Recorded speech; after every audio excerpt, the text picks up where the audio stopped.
ही आहे कोरलाची भाजी। पाऊस पडायला सुरुवात झाल्यानंतर ह्या भाज्या येऊ लागतात आणि वर्षातून एकदाच ह्या भाज्यांचा आस्वाद घ्यायचा असतो, त्यामुळे खूप औषधीसुद्धा असतात आणि आपल्याला पावसाळ्यामध्ये खायलासुद्धा मिळतात छानपैकी।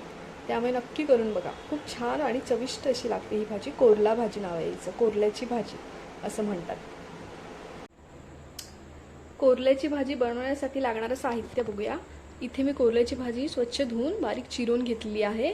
कांदा जरा जास्त घ्यायचा, ठेचलेल्या लसूणाच्या पाकळ्या आहेत इथे, हिंग, हळद, राई, जिरं, लाल मसाला आणि ओलं खोबरं थोडंसं, हे सर्व साहित्य आहे।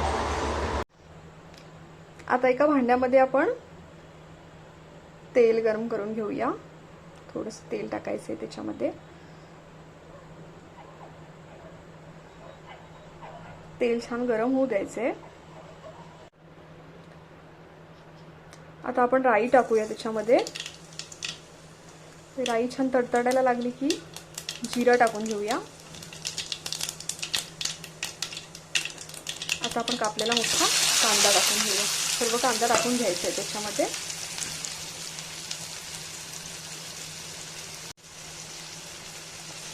छानपैकी मिक्स करून घेऊया कांदा।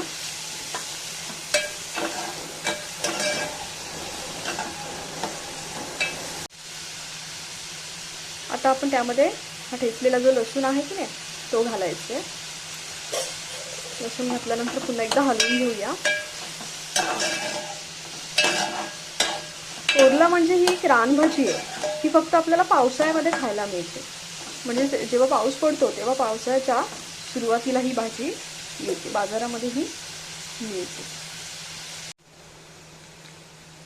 कांदा छान मऊ झालाय। आता आपण त्यामध्ये चिमूटभर हिंग घालणार आहोत,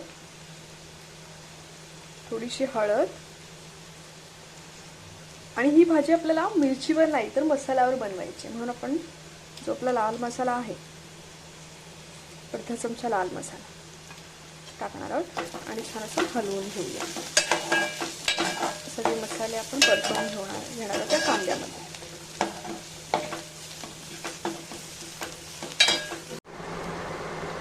थोडंसं मीठ घालून घेऊया।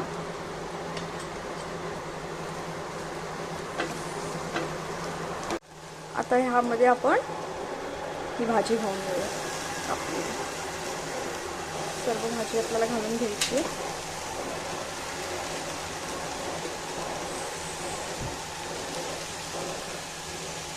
दोन जुड्यांची भाजी होती माझ्याकडे ही, मला 2 जुड्या मिळाल्या होत्या, मी घेऊन आली ही भाजी। सगळी भाजी घालून घेतली। आता काय करूया आपण, एकदा सगळीकडून तिला हलवून घ्यायची।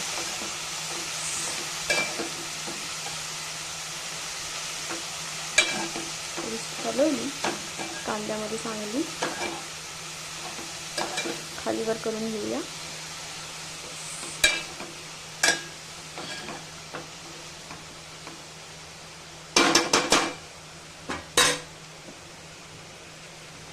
आता काय करायचं, आपण झाकण ठेवून द्यायचं, वाफेवर शिजू द्यायची ही भाजी।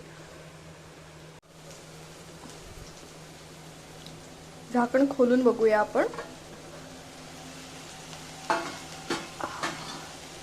भाजी आपली शिजत आली। आता आपण पुन्हा थोडंसं हलवून घेऊया, म्हणजे खाली भाजी लागायला नको ना, म्हणून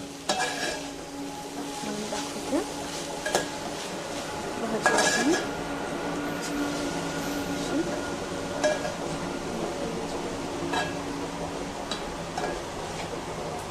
पुन्हा एकदा हलवून घ्यायची आणि थोडा वेळ आपण झाकण ठेवून देऊया परत।